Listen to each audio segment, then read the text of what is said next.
Good evening and salutations, my GH fans. This was some people can call this a lighthearted episode. Some people can call this a fluff episode. Some people can call this a boring episode. And that's the one that I'm choosing to lean on. You have Brooklyn that's, getting a little bit more information about Rocco's birth certificate when he was Benjamin, which was a much better name than Rocco, from Marco. Don't know what she's planning on doing all this, but I guess we'll wait. I guess we'll see. You have you have Christina Smith there telling Alexis that Liz knows about her cutting the brakes, but is not going to say anything because, she felt like the family has been through enough. And Alexis Smith there telling Christina that, listen, you got to sit there and stop this plan. You got to sit there and shut it down because if it backfires, it's just going to be a lot worse on you. But here's the thing, though. Alexis is better off at this point just going to the cops and trying to make a plea deal because when you really think about it, she wants to sit there and try to save Christina from going to jail and hurting Molly and everything. But at the end of the day, Molly's going to get hurt out of the way because you can only take so much money from that account before, Laura really starts to notice, and eventually she winds up getting caught, and eventually she winds up going to jail. Rick goes to jail, and out of spite, they're going to sit there and take down Christina. So the point is that there's no exit. And I don't know, has she been working on the exit or not?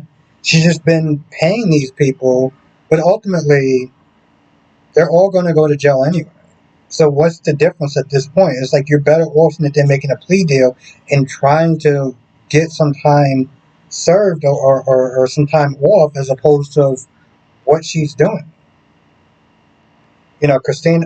Alexis thanks Liz for her not saying anything. And, Liz just being understanding. But it just makes me wonder, right?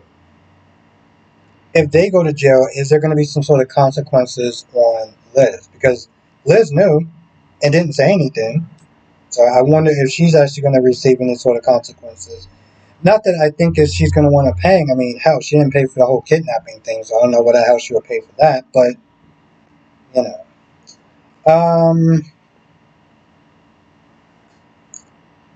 the one interesting part with Ava and Laura, there's a point where Laura talks about she sees a drink on Ava's desk, and she's like, "Oh yeah, Rick,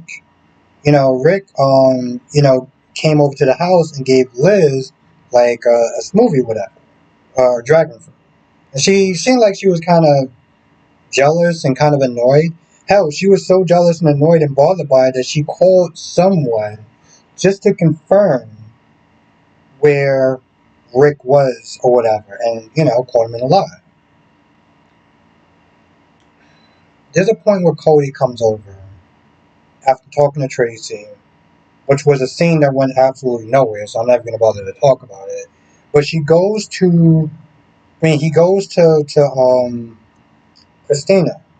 And while they're talking about updates and their next plans on how they're going to sit there and try to seduce Ava, there's a point where in the beginning, um,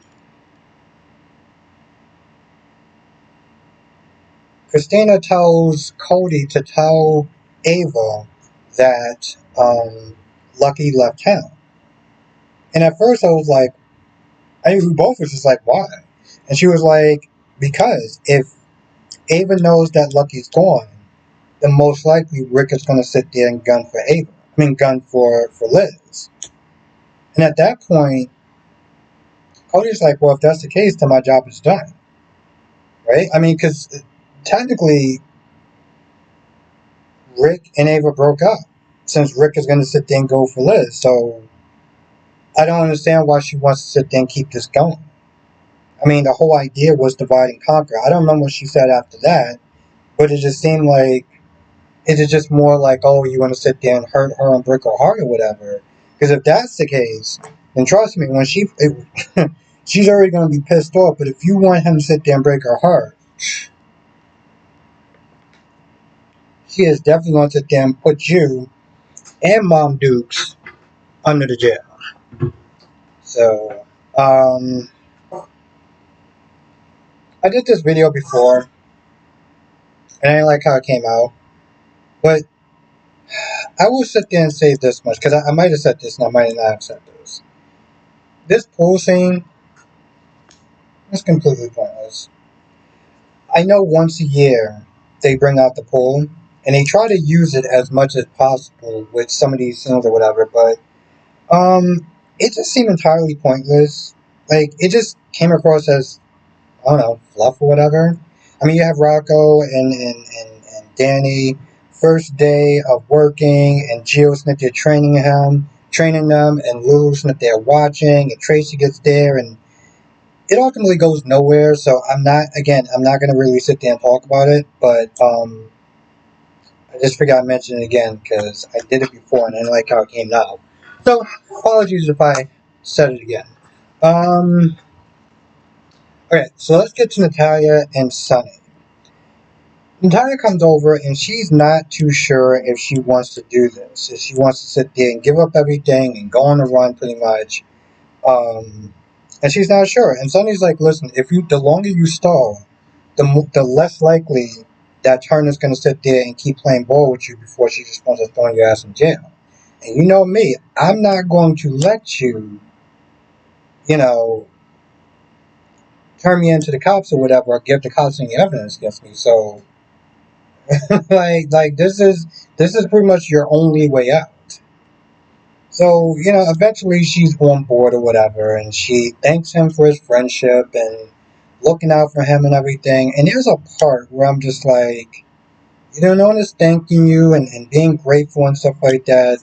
But he doesn't know that you kind of sold him out in a sense when you told Sitwell about the heart condition. So I don't know how generous he's going to be when he finds out about that, because he's like, loyalty is everything to me. Unless they're going to retcon that and just act like it didn't happen. Now Dante comes over to see Brooklyn, and although he's upset with Chase and he's upset with Brooklyn, he's like, listen, I got to sit there and try another way because we got to find a way to get on the same page when it comes to Gio. Like, just put our issues aside and let's just focus on it. Now, Dante wants to sit there and at some point try to establish some sort of dialogue, while Brooklyn is more like, let him come to us. I see both sides of where they're coming from, because if you overwhelm him, if you too direct, then he can sit there and want to push him back and digging in his heels. But Dante's like, well, how long are we supposed to wait? Because the saying, out of sight, out of mind. And it gets easier to sit there and be angry with somebody and not want to deal with them the more time has passed. So ultimately, he does wind up after talking to Lulu, which was awkward as hell, comes to Gio and is like, listen, let's sit there and talk. It's like, it has to start somewhere. Not just for story purposes, but just in general. Like I wrote a whole goddamn book. There's one point where Liz sees Rick, and Liz is like, "Hey, listen, I don't got time to talk right now, whatever." And Rick is like, "Yeah, I mean, I'm here to see a client." And so he goes and he sees Martin, and because Martin wants to sit there and sue Tracy, but the thing is, Rick is like, "You don't have anything. She didn't push you. You just felt like an idiot. So I don't got no case, and also you ain't got no money."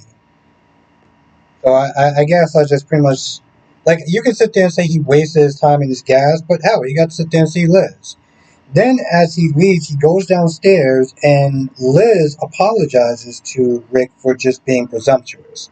See, while Rick was upstairs seeing Martin, Liz was talking to Lucas and pretty much feeling guilty, being like, hoping hoping that she didn't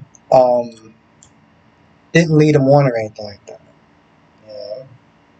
And I don't, honestly, to tell you the truth, I don't think that she did. She's never once sat there and like, yeah, she's been out with him as far as like just taking walks or whatever, just kind of hanging out on her breaks or whatever. But like, she's never like initiated any, oh, can we hang out or anything like that. Hell, she didn't even initiate him being her lawyer. Don't know why she didn't just go to um, Alexis, but whatever. So she does apologize, and he's like, "Hey, listen, you can make it up by, like going out or whatever." I don't exactly remember what she said. I don't remember if she said yes or no, but it's very clear that he has a thing for her. And one of the things that Christina was meant to talking about was like, "Yo, you got it when you see um, Ava, you got to sit there and let her know because that's going to make her one. That's going to kind of like it's going to make her jealous. It's going to make her vulnerable and susceptible to Cody's quote unquote charms. Now, I know some people know this and some people may not know this, but the people that do know this and the people that don't know this, Cody is off contract. But people are assuming just because he's off contract, we're not going to see him. We're still going to see him um, because he still has his story with Ava, and he's going to have the story with Molly. Um, Maybe I'll explain the whole contract thing and how that really works, um, in the soap opera industry tonight. But it doesn't mean that you're going to be fired. That's just right off rip. Um,